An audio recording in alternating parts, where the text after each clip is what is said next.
నమస్కారం అండి. నా పేరు డాక్టర్ సుష్మా రెడ్డి. నేను ఇక్కడ వికారాబాద్లోని ఈషో హాస్పిటల్స్లో పల్మనాలజిస్ట్గా పనిచేస్తున్నాను, అంటే ఊపిరితిత్తుల స్పెషలిస్ట్ లాగా. సో ఈరోజు మనం మాట్లాడడానికి సందర్భం ఏమిటంటే, ఈరోజు మే 31 వరల్డ్ నో టొబాకో డే సందర్భంగా మనము పొగాకు అండ్ దానికి సంబంధించిన వాటి వల్ల జరిగే ప్రమాదాల గురించి మాట్లాడుకోబోతున్నాము. ఫస్ట్ పొగాకు. స్మోకింగ్ అంటే స్మోకింగ్ ఒకటే కాదండి. స్మోకింగ్ వల్లనే సైడ్ ఎఫెక్ట్స్ ఉంటాయి, స్మోకింగ్ వల్లనే డేంజర్ కానీ ప్రమాదం అని కాదు. దానికి ప్రతి ఒక్క సంబంధించిన వాటి లైక్ గుట్కా కానీ, జర్దా కానీ, తంబాకు కానీ, ఖైనీ కానీ ఇలాంటివన్నీ కూడా శరీరంలో సేమ్ ప్రాబ్లం అనేది జరుగుతుంది. ఫస్ట్ ఏంటిదంటే, స్మోకింగ్ అనగానే ఇప్పుడు వేరే దేశాలతో పోలిస్తే మన దేశంలో స్మోకింగ్ కానీ, గుట్కా, జర్దా, ఖైనీ వల్ల జరిగే ప్రమాదాలు చాలా ఎక్కువగా ఉన్నాయి.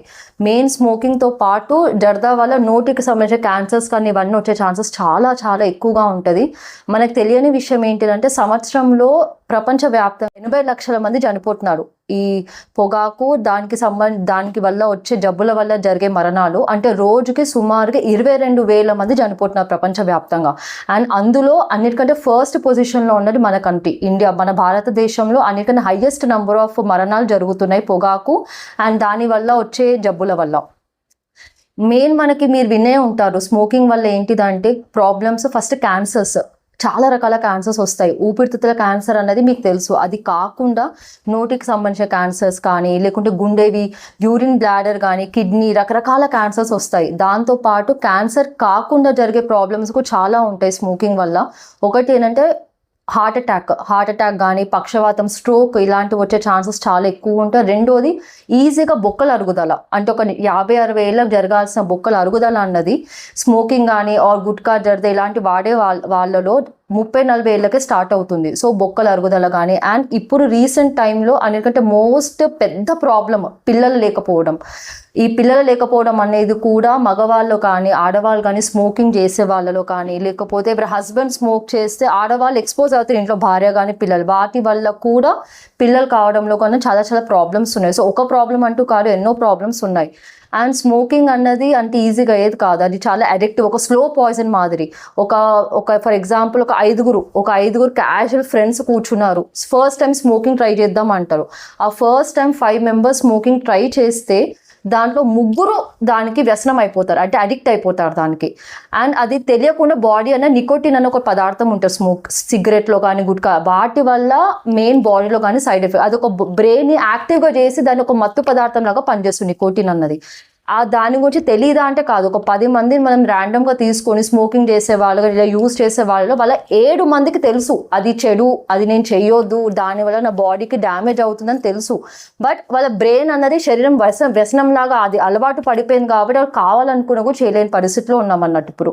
సో అట్లా నేను గట్టిగా అనుకుంటాను, నేను చేసి ఆపేస్తాను అనే వాళ్ళకి మన దగ్గర సొల్యూషన్స్ అంటూ ఉన్నాయి. సో నికోటిన్ ఇట్లా మానేసుకుందాం అనే వాళ్ళకి నికోటిన్ ప్యాచెస్ కానీ, గమ్స్ కానీ, వేరేవి ట్యాబ్లెట్స్ మాదిరి కూడా వస్తున్నాయి. ఎవరైతే మెంటల్గా స్ట్రాంగ్గా నేను మానేస్తాను, ఇది నా లైఫ్లో ఉండొద్దు అన్న వాళ్ళకి ఖచ్చితంగా వేరే ఆల్టర్నేటివ్స్ ఉన్నాయి. వాటి నుంచి మనం వాళ్ళని హెల్ప్ చేసి బయటికి తీసుకుని ఎన్నెన్నో మన దగ్గర సొల్యూషన్స్ కూడా ఉన్నాయి. సో ఇఫ్ ఎట్ ఆల్ మీరు అలా చేసుకుంటున్నామని ఆపుకుందాము అనుకుంటే మాత్రం ఖచ్చితంగా డాక్టర్ని సంప్రదించని we will help you. So ఒకటి ఏంటంటే ఈ పొగాకు సంబంధించిన వాటి వల్ల వచ్చే ప్రాబ్లమ్స్ అండి. చెప్పాను కదా, అది స్లో పాయిజన్. అంటే ఈ రోజు 2-3 రోజులు స్టార్ట్ చేసేస్తాను, వెంటనే నా బాడీలో ఏదో సైడ్ ఎఫెక్ట్ స్టార్ట్ అయిపోద్దని కాదు. మెల్లిగా అది మనిషికి దాని వల్ల వచ్చే ప్రమాదాలు బయటపడేసరికి చేదాటిపోతాయి. డ్యామేజ్ అనేది ఇర్రివర్సిబుల్ పర్మనెంట్ డ్యామేజ్ అయిపోద్ది. మీరు వినే ఉంటారు చాలా మంది ఇలా అలాంటి అలవాట్లు ఉన్న వాళ్ళకి పొద్దున్న లేవగానే దగ్గు రావడము, కఫం రావడం జరుగుతుంది. ఏమనుకో అదే దీనివల్లే కదా అని వదిలేస్తారు. అప్పుడు ఆయాసం కానీ, దమ్ము కానీ అలాంటివి ఏమీ ఉండవు. కొన్ని రోజులు, కొన్ని సంవత్సరాలు వేసి మెల్లిగా ఆయాసం స్టార్ట్ అవుతుంది. అప్పుడు డాక్టర్ దగ్గరకు వస్తారు, అరే నాకు ఆయాసం వస్తుంది, కొంచెం మెల్లిగా దగ్గు వస్తుందని. కానీ అప్పటికి అర్థం చేసుకోవాల్సిన విషయం ఏంటంటే అప్పటికి పర్మనెంట్ డ్యామేజ్ అయిపోతుంది. అప్పుడు మీరు ఎంత అనుకున్నా, డాక్టర్స్ ఎంత అనుకున్నా, జరిగిపోయిన డ్యామేజ్ని ఎవరు ఏమి రికవర్ చేయలేము. చేయగలిగిందల్లా ఇంకా ఎక్కువ డ్యామేజ్ అవ్వకుండా మనిషి యొక్క ఆ లైఫ్ క్వాలిటీని కానీ ఇబ్బంది తగ్గించడం మాత్రమే చేయగలుగుతాం. కానీ ఊపిరితిత్తుల మీద అయిపోయిన పర్మనెంట్ డ్యామేజ్ని మాత్రం ఆ స్మోకింగ్ ఎవ్వరూ ఎక్కడా కూడా ఏమి చేయలేని పరిస్థితిలో ఉంటుంది. రెండోది ఏంటంటే అన్నిటికంటే ముఖ్యమైన విషయం, మన దేశంలో second hand smoking or passive smoking, అంటే స్మోకింగ్ చేసే వాళ్ళని కాకుండా చుట్టుపక్కల వాళ్ళ మీదకు దాని వల్ల ఉండే ప్రభావం ఉంటుంది. ఇంట్లో ఎవరైనా స్మోకింగ్ చేస్తున్నారనుకోండి, అది పొగ కానీ గాలిలో మినిమం ఒక 5 గంటలు ఉంటుంది. అంటే ఆ పొగ కానీ ఆ పొగలో ఉండే కెమికల్స్ కానీ గాలిలో కనీసం 5 గంటలు ఉంటాయి. ఒక రూమ్ లెవెల్ స్మోక్ చేసినా కూడా 5 గంటల్లో గాలిలోనే తిరుగుతూ ఉంటుంది. సో దానివల్ల ఇంట్లో ఉన్న వేరే వాళ్ళ మీద కానీ, స్పెషలీ ప్రెగ్నెంట్, సపోజ్ ఎవరైనా ఇంట్లో స్మోకింగ్ చేస్తున్నారు, ప్రెగ్నెంట్ వాళ్ళు ఉన్న, కడుపుతో ఉన్న వాళ్ళు ఉన్నారు, సో దానివల్ల పిండం మీద ప్రభావం పడే అవకాశం కూడా చాలా ఎక్కువ ఉంటుంది. పిండం సరిగ్గా బరువు లేకుండా పుట్టడం కానీ, త్వరగా డెలివరీస్ అవ్వడం కానీ ఉంటుంది. అండ్ ఈ సెకండ్ హ్యాండ్ స్మోకింగ్ వల్ల సేమ్ క్యాన్సర్, ఇప్పుడు తాగే వాళ్ళకి ఎలాంటి రిస్క్స్ ఉంటాయి క్యాన్సర్ అలాంటివి, సెకండ్ హ్యాండ్ స్మోకింగ్ వీటికి వేరే వాళ్ళు తాగే పొగ వల్ల ఎక్స్పోజ్ అయిన వాళ్ళకు సేమ్ అవే రిస్క్ అన్నది ఉంటాయి. ఎక్కువ కాదు తక్కువ కాదు, సో ఎగ్జాక్ట్లీ సేమ్ ఉంటుంది. సో మీరు చేయొద్దు, అది మీకు హానికరమే, ప్లస్ మన చుట్టూ ఉండే మన ఫ్యామిలీకి కూడా అంతే డేంజరస్ అంట అది. అండ్ ఇంకోటి ఏంటంటే, ఇప్పుడు మనం స్మోకింగ్ చేసే వాళ్ళు 80% మంది కొత్తగా స్టార్ట్ చేసే వాళ్ళు 15 నుంచి 18 సంవత్సరాల మధ్య పిల్లలు మాత్రమే ఉన్నారు. టీవీలో కానీ ఆర్ ఇన్స్టాగ్రామ్ సోషల్ మీడియాలో చూసి అదొక కూల్, అంటే సంథింగ్ ఫ్యాషనబుల్ అని అనుకుని మెల్లగా అలవాటు పడుతున్నారు. అది పిల్లలకి వాటి నుంచి దూరం పెట్టడం తల్లిదండ్రుల బాధ్యత, ప్లస్ సెట్టింగ్ అన్ ఎగ్జాంపుల్, అంటే పిల్లలు కూడా వాళ్ళ తల్లిదండ్రులు చుట్టూన వాళ్ళని చూసి నేర్చుకుంటారు ఏదైనా కూడా.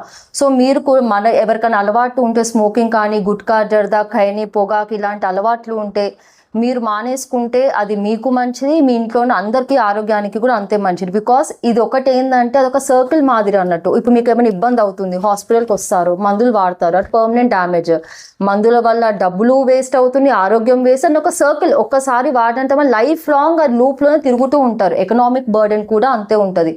సో మీరు మానేస్తే అది మీ హెల్త్కి మంచిది, ఇంట్లో ఫైనాన్షియల్గా ఆర్థికంగా కూడా అంతే హెల్ప్ అవుతుంది, ఇంట్లో వాళ్ళందరూ కూడా ఆరోగ్యంగా ఉంటారు.